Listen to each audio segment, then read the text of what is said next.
Space Marine Successor chapters are some of the most flavorful and in-depth lore subjects in the entirety of the 40K galaxy. We have Space Marine chapters designed to kill a specific cosmic horror, successors written just to die by the will of the Black Library authors, all the way to chapters that are so successful they have their own codexes. Black Templars, my beloved. But very recently, Games Workshop has decided to add in some absolutely insane new Space Marine Successor chapters, ranging from Black Shield Astartes that survived the Horus Heresy and are now crusading around the Imperium to cleanse their bloodline, fanatical salamanders that might be using Xenos tech, all the way to a chapter of Marines that mainly works through helping local rogue traders. Are they the first true loyalist Space Marine pirates? In today's video, we are going to cover all the new Successor chapters from White Dwarf 515. Are they canon? And if they are, how big of an impact do they make on the setting? Are there any other examples of White Dwarf team chapters becoming canon in lore? And for us as the audience, does this mean Black Shields are still around in 40k? Or is this really just a thing from the Horus Heresy? All that and a whole load more in today's video. Let's get into the lore. Also, Valrak, how were you faster than me?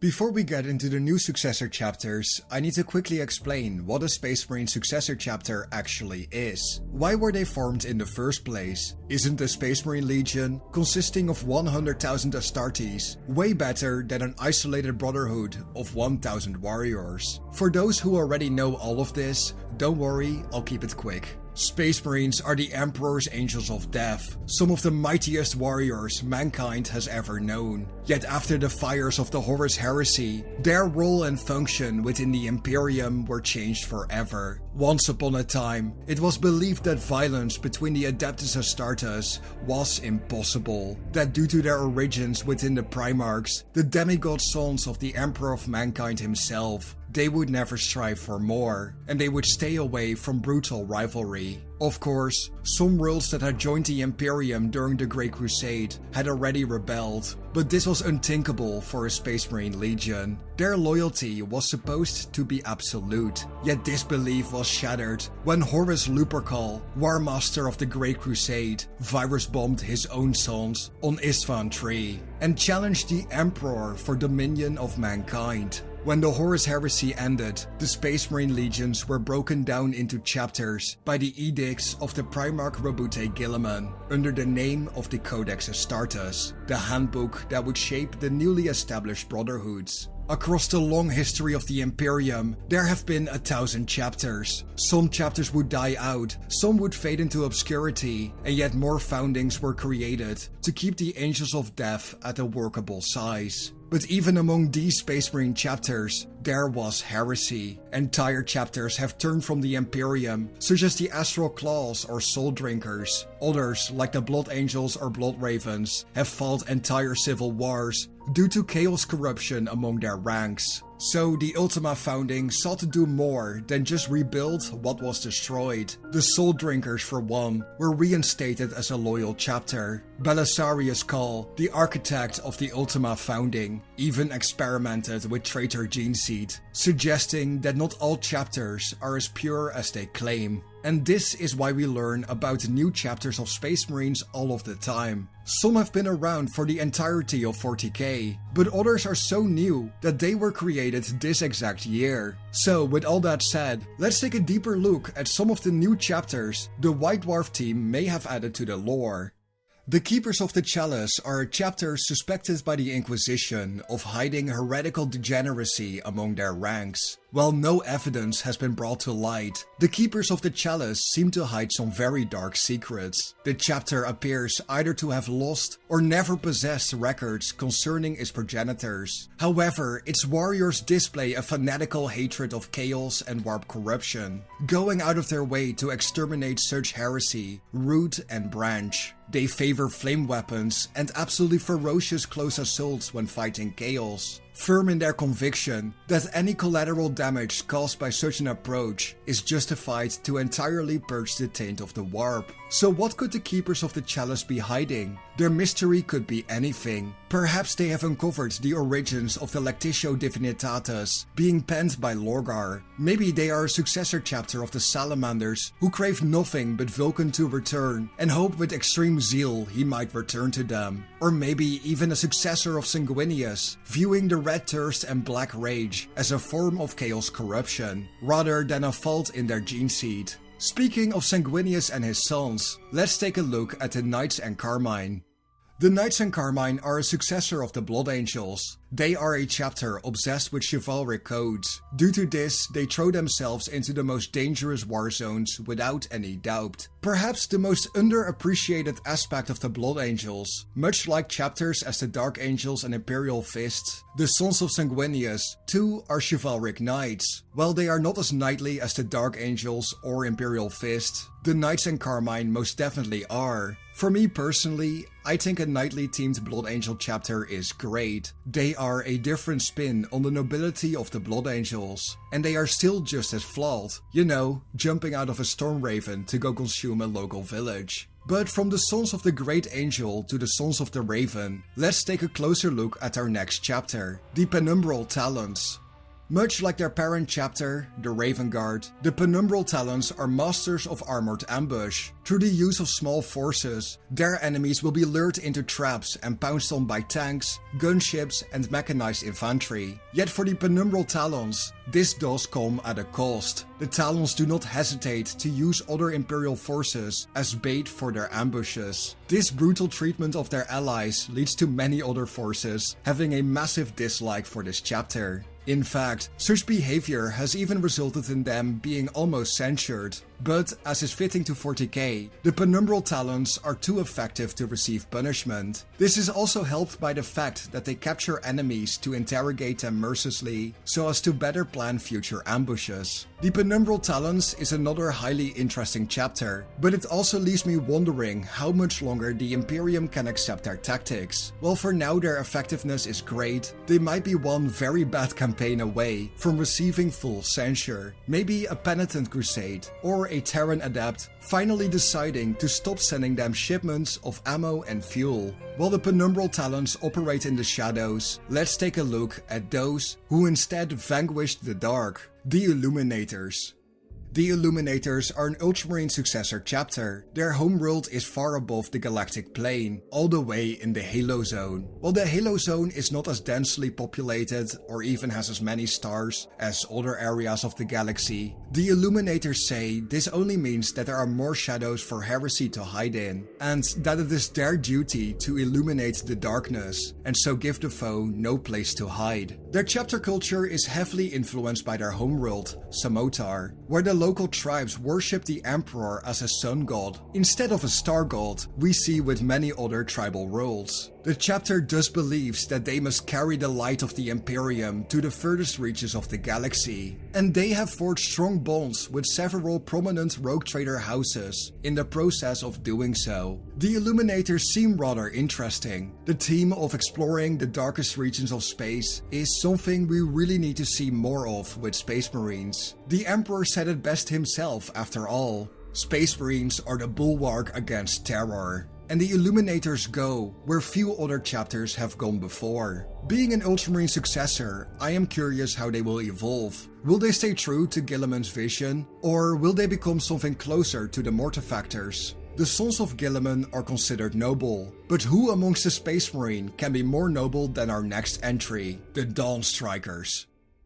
Hailing from the Crown Gate Starfort, the Dawnstrikers are a chapter of arrogant princes, sworn to destroy the Emperor's foes. Clad in pure white and ornate heraldry, these princes are exemplars of imperial righteousness. Yet for all their arrogance, the Dawnstrikers never shy away from getting their hands dirty. After each crusade, their white, pristine armor is battered, their weapons covered in the blood of their foes, and their shining heraldry dulled by the ravages of war. In all honesty, this has to be one of my favorite new chapters. The Dawnstrikers have a beautiful duality in their team. On one hand, they are literal arrogant princes, but on the other, they fight just like any other space marine. If their foe needs to be vanquished with their own hands, they will not hesitate to do so, and their war-torn aesthetic is the type of stuff I live for. But from arrogant princes to grim-faced exterminators, let's take a look at our next chapter, the Mortui Malleorum.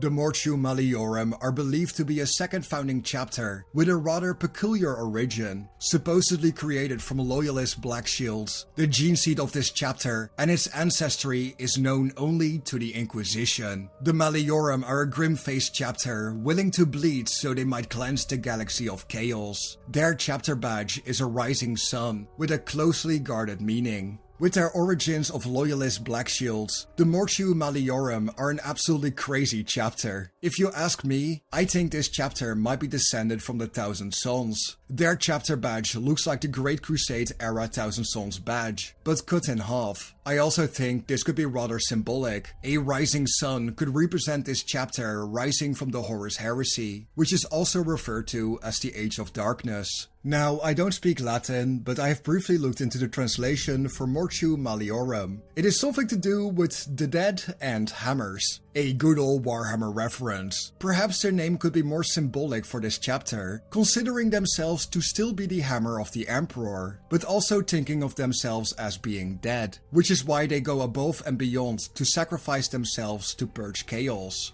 These are, however, just my thoughts and theories, but from a chapter with a super obscure origin to a one with a more common one, let's light the dark with the Drake's Radiant chapter. The Drake's Radiant are a successor chapter of the Salamanders. While the Sons of Vulcan have a habit of keeping their nose clean, the Drake's Radiant are currently under investigation by the Inquisition. This is due to the chapter's fanatical dedication to the ever-burning fire called the Perpetual Flame. The Drake's Radiant spread the Emperor's divinity with unique flame-based weapons rarely seen before, and one of their captains even carries a Xenos blade. Now, the Salamanders have some other interesting chapters like the Covenant of Fire, who love burning books. If anything, the Drake's Radiant seem like a more zealous and religious version of the Covenant of Fire. Perhaps the Drake's Radiant push it a bit too far and might well end up being declared heretics by the Imperium. Maybe they will even fight with their parent chapter or the Covenant of Fire because of it. Some spicy salamanders to spicy Sons of Guilliman. Let's have a look at the Swords of Guilliman. Specialized in surgical strikes, the Swords of Guilliman are, well, a successor chapter of the Ultramarines if it was not obvious enough. Yet the preferred method for combat for the Swords of Guilliman often results in catastrophic collateral damage. While this could earn the chapter much shame and hate, it is because of this that they choose to fight in the most extreme battles and war zones. By doing this, the chapter hopes to avoid conflict with other forces of the Imperium, as in a way, the collateral damage was going to be lost anyway. Perhaps the most interesting feature of this chapter is its use of the Ultramarines Assault Veteran emblem for their chapter's badge. This symbol was once used by the Ultramarines during the Great Crusade and Horus Heresy. While they could have just chosen this symbol, they might also have been given it by Rabute Guilliman himself. Now time for a White Scar successor, the Jade Talons, who even got a bunch of extra pages in the White Dwarf. The Jade Talons are a chapter stricken with tragedy, false hope, and misplaced loyalty. This White Scar successor hails from a dark chapter of Imperial history, known as the War of the False Primarch. In a desire to reunite with the Kagan himself, the Jade Talons joined the False Primarch in this war with the Imperium. This action would leave the chapter declared as traitors and fracture their brotherhood. Some would become renegade marines and engage in pirating, while others fell to ruinous powers. The Jade Talons are perhaps the most unique entry for today. They are a chapter which can be used for a loyalist, renegade, or even chaos force. They have a small shroud of mystery with them that relates to the War of the False Primarch, of which we already know very little. They are also a fun way to represent the White Scars, and I'm a big fan of them. Let's move on to our last entry, the Fervid Blades. The Fervid Blades are an Imperial Fist successor, and that is all we know. Personally, I really appreciate this. We don't often see chapters that are just named, given the founding and paint schemes, and then we get nothing else. Sometimes that is all you need, a split-second view at a chapter, and you can fill the holes in the lore yourself. But with us having covered some, yes there are more, of these chapters from White Dwarf 515, I think I have to draw the line here. Before the video is going to be like 6 hours long. Honestly, go check this White Dwarf out, it's neat, and it fills that gap in the community of us asking how to homebrew for years now. Games Workshop should do more articles like this, it's a great example for the fans.